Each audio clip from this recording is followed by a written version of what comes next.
A woman once stood calmly as hundreds gathered to watch her die, but what she had done made even hardened soldiers look away. This is the story of Elisabeth Becker, a former concentration camp guard whose actions during World War II led to one of the most shocking public executions in post-war Europe.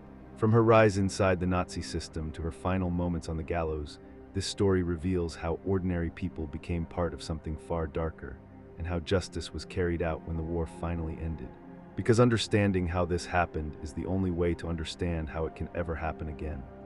How does someone go from an ordinary life to becoming feared inside one of the most brutal systems in history? Elisabeth Becker was born in 1923 in Germany.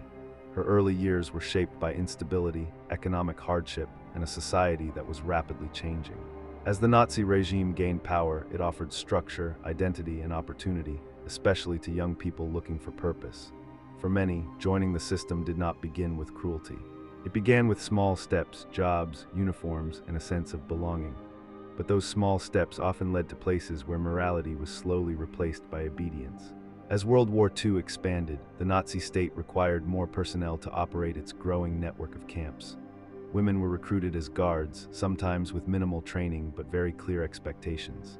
Follow orders, maintain control, and show no weakness.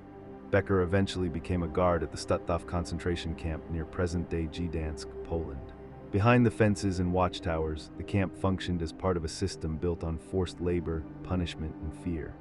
Survivor testimonies after the war described Becker as harsh and violent. Witnesses reported beatings, abuse, and her involvement in selections, decisions that determined which prisoners would be sent to their deaths. Inside the camp, power was absolute. Guards controlled every aspect of daily life. In that environment, even ordinary individuals could become enforcers of cruelty. Whether driven by ideology, fear, or the desire for authority, Becker's actions became part of a system designed to strip people of their humanity. When the war finally collapsed and the camps were uncovered, could people like Becker escape, or would they be forced to face what they had done? In 1945, Nazi Germany fell. As Allied forces advanced, they discovered the full scale of the concentration camp system. Survivors were freed, and evidence of the atrocities began to emerge. Almost immediately, investigations into war crimes began. Former guards and officials were identified, arrested, and brought before courts. Elisabeth Becker was captured and placed on trial in Poland as part of the Stutthof trials, one of the earliest series of trials aimed at holding camp personnel accountable.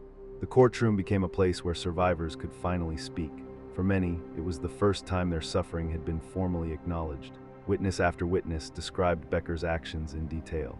Their testimonies were consistent, painting a clear picture of her behavior inside the camp.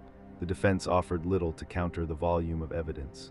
The court found her guilty of war crimes and crimes against humanity. The sentence was death, but what made this case stand out was not just the sentence, it was how the world would see it carried out. In July 1946, Elisabeth Becker's execution was scheduled to take place publicly. At the time, public executions were intended to demonstrate justice in a visible and undeniable way. Large crowds gathered at the site. Civilians, officials, and even some survivors came to witness the moment. For many, this was not about spectacle, it was about seeing accountability become real. Public executions had a long history, but in the aftermath of World War II, they carried a different weight. They were meant to show that the crimes uncovered in the camps would not go unanswered. As Becker was led to the gallows, the atmosphere was tense and heavy. Reports describe a crowd that was quiet, focused, and uncertain of how to feel. There were no dramatic final speeches, no attempt to change what was about to happen. The process moved forward quickly. Within moments, the sentence was carried out. Some witnesses watched in silence, others turned away. For many, the execution did not bring satisfaction. It brought a deeper awareness of what had been lost during the war.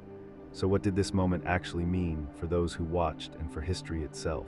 Executions like Becker's were meant to deliver justice, but they also raised difficult questions. Could any punishment truly match the scale of the crimes committed? Could a single moment on the gallows represent accountability for years of suffering? For survivors, the answer was often complex. Some saw it as necessary. Others felt that no sentence could undo what had been done. At the same time, these trials and executions established something critical. That individuals, not just systems, could be held responsible. Elisabeth Becker's case became part of a larger effort to confront the reality of the Holocaust and the role individuals played within it. It showed that participation, even at levels that might once have been dismissed as minor, could carry consequences. Her story is not just about one person.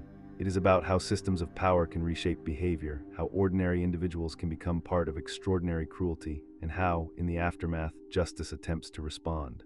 The public execution was not just an ending, it was a statement, a message that what happened inside the camps would not be ignored or forgotten, but it also served as a reminder that justice, even when carried out, cannot reverse history. And once those actions are judged, their consequences remain.